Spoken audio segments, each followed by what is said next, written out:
y'all? Sully KSC back with another video. Thank y'all for following, liking, and subscribing. To the people who did, to the people who don't, and who didn't, go do it right now. Okay, we back with another fitness video, y'all. Today we work at chest, biceps, and triceps. Like I told y'all last time, for me and my specific splits, man, I like to really stack my chest and my biceps and triceps together. And I hit those mainly all the time. Like, that's my major workouts for real. Now, everybody has their own fitness goals, so everybody has different splits. Everybody matches different things with different things. Me personally, I've said this already. I don't really train my legs a lot besides cardio. I work outside. Don't judge me, no hate. So I mainly focus on up top training, and that's what my training mostly consists of. So besides cardio and bikes, you won't really catch me training any legs at all. But today, for the course of today's exercise workout video, we're going to be following through my chest routine as well as my bicep and tricep routine. What you'll be seeing is a lot of compound movements, but heavy on the isolation. I feel like you have to have a good balance in between the two to really start to see the growth, right? A lot of people just train the compound, but they leave out the isolate because maybe it's tired, maybe it's too tiring of a process. But man, if you want to see real growth, you have to throw that isolation in there. So following me through, you'll see how I mix that up. Don't be afraid to slow it down, rewatch, maybe screen record some of the things that I do. In a later video, I will start posting those exercises that I'm doing so you guys can just screenshot it. But for the course of today's exercise, sit back, watch, enjoy, and take notes. Thank y'all for tuning in. Let's get it.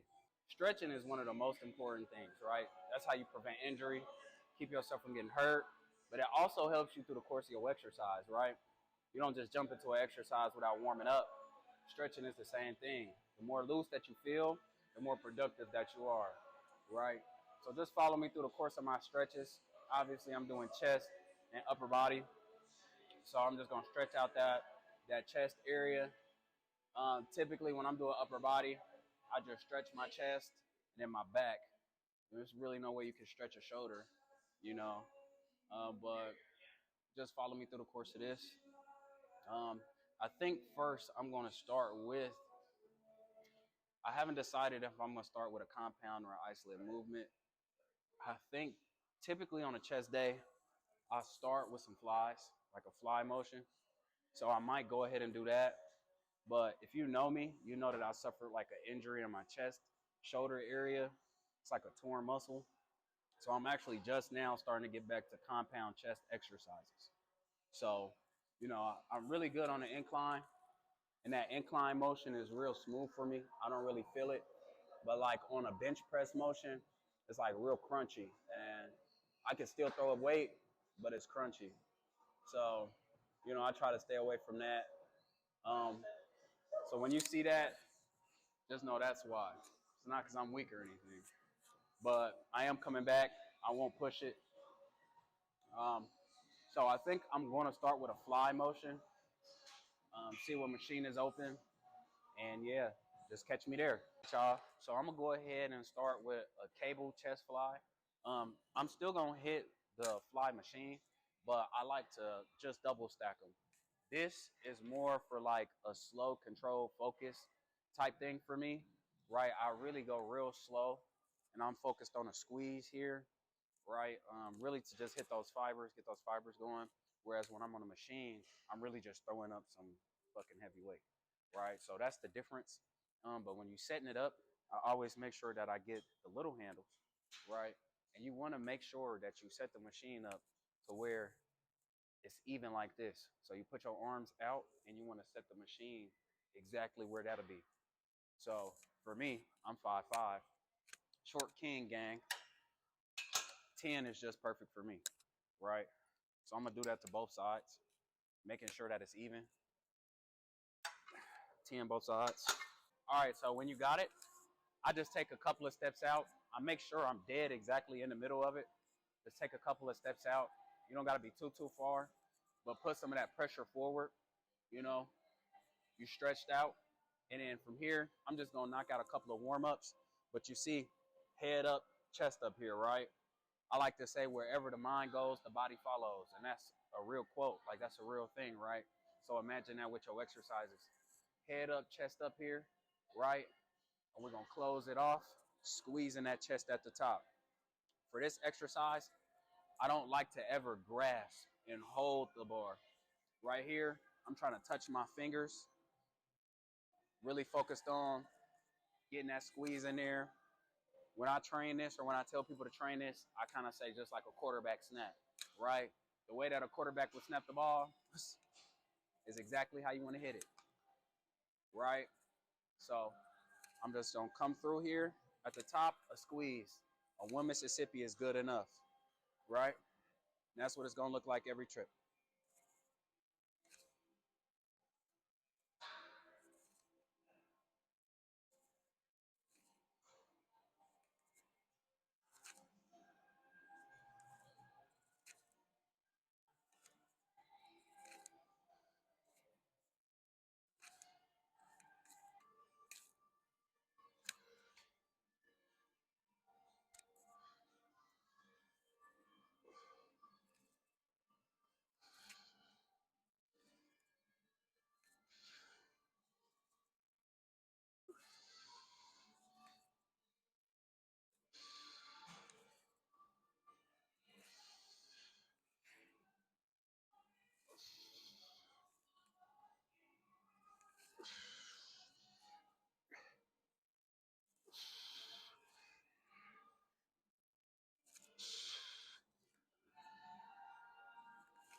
So I already did the flies. Here I'm gonna go ahead and do pec deck.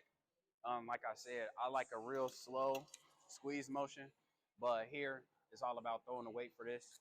So where I'm doing low weights on my slow isolated movements, and again, any isolated movements, it's not you're not trying to throw around heavy weight, right? You're really trying to focus on that one muscle group specifically. So don't get caught up on the weight that you're throwing. Just really focus on the squeeze and the burn. But here, I'm gonna throw up, as much weight as I can. This is that mixture that I was talking about, compound and isolate. So whereas on my isolated movement, you probably seeing I was throwing up 10, 15, 20. But here, I'm going to throw up about 200, and I'm going to stay in that range, that area. So, yeah, I'm going to just hit it.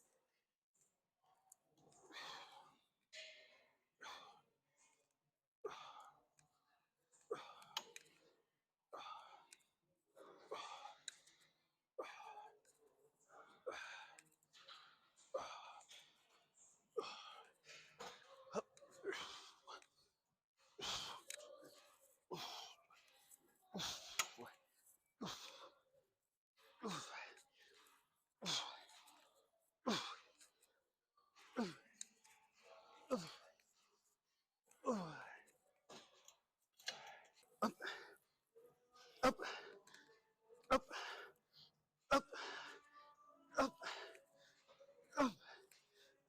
up, up.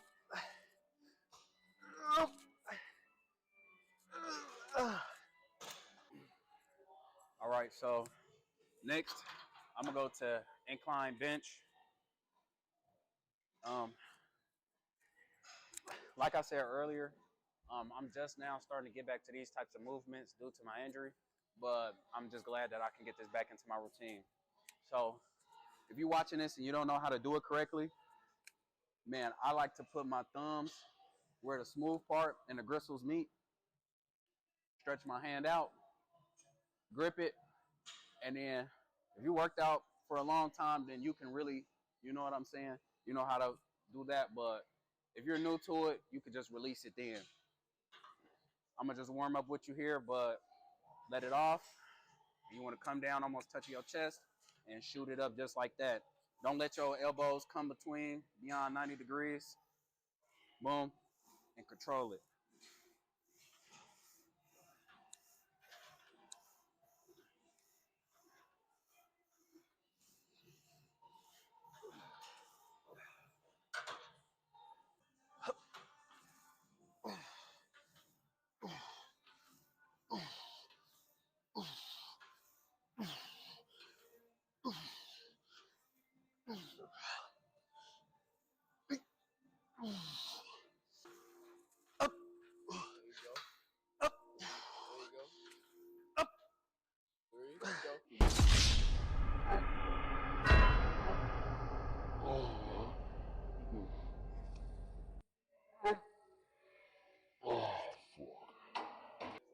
go ahead and jump into biceps and triceps. I'm just sit here for a second. Start off by warming up the triceps. Then I'm gonna jump into a bicep warm up just to get them going. I like this isolate for my warm up, just so I can make sure it's ready to go, so I can jump straight into a heavy motion. I'm just sit here for a second. Make sure it's nice and warm before I start the exercise.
So for another tricep exercise I like to do, actually a friend of mine put me onto this, Devin. Thank you, man. Um, the last video you see me do the tricep kickbacks, setting the table and eating, but you gotta have variety in your training. So I'm thankful my friend put me onto this, but I don't know exactly what this is called, but really squeezing here at the bottom. I guess you can call this underhand tricep pull downs, but I'm gonna kill a couple of sets of these. It just looks like this, right? So basic tricep pull down, but except now you underhanded.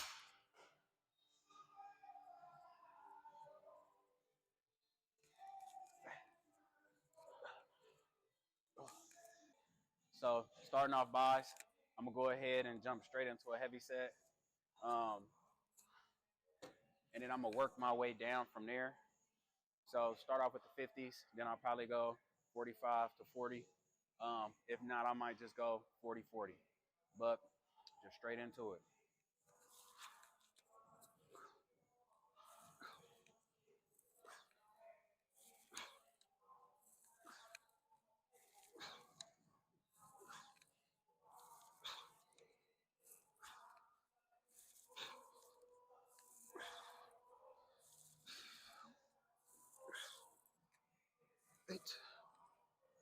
Eight, 9, 9, 10, 10. Let's go. Let's go.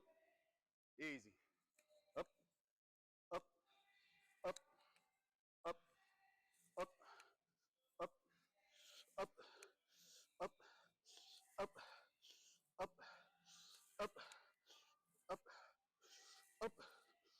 up, up,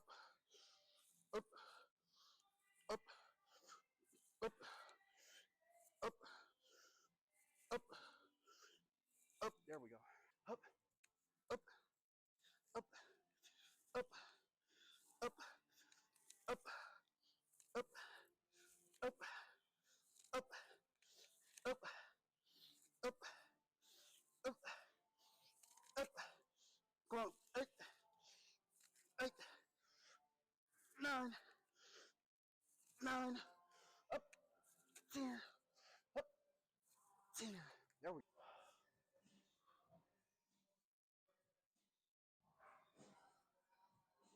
Yeah. Biceps and triceps are definitely pumped. Hump is looking good. Chest still kind of pumped.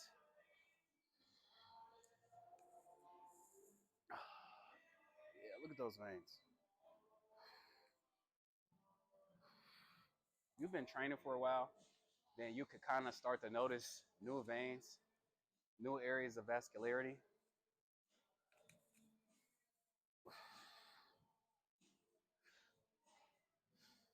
I've never had this many veins coming through my arms, coming down my arms, from my armpits. Like, geez. Now I'm starting to get them through my chest, come down my chest into my abdomen, especially when I got them warmed up. Yeah, freaky pump definitely going on here.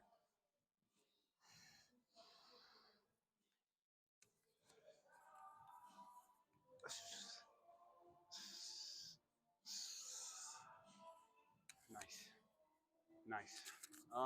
From here, I'll probably wrap it up with one more bicep exercise and then go straight to abs and then get out of here. It's getting pretty late. So I'm about to go ahead and finish up with my abs. For my ab routine, I have a major focus on my lower abs because the rest of them come in and develop pretty nicely, except my lower half. So to develop my lower abs, I like to do knee ups. Some days I incorporate like a full, bringing the lower half up. But after like almost a week of doing them, I didn't really notice a big change in my lower abdomen. But I know a lot of creators and a lot of people will talk about, just doing the knee crunch. And, I started doing that and I noticed a little bit more development in the bottom of my core. So I'm gonna start off with that, and then I'm gonna do full ab activation with two other crunch type machines, and just get after it.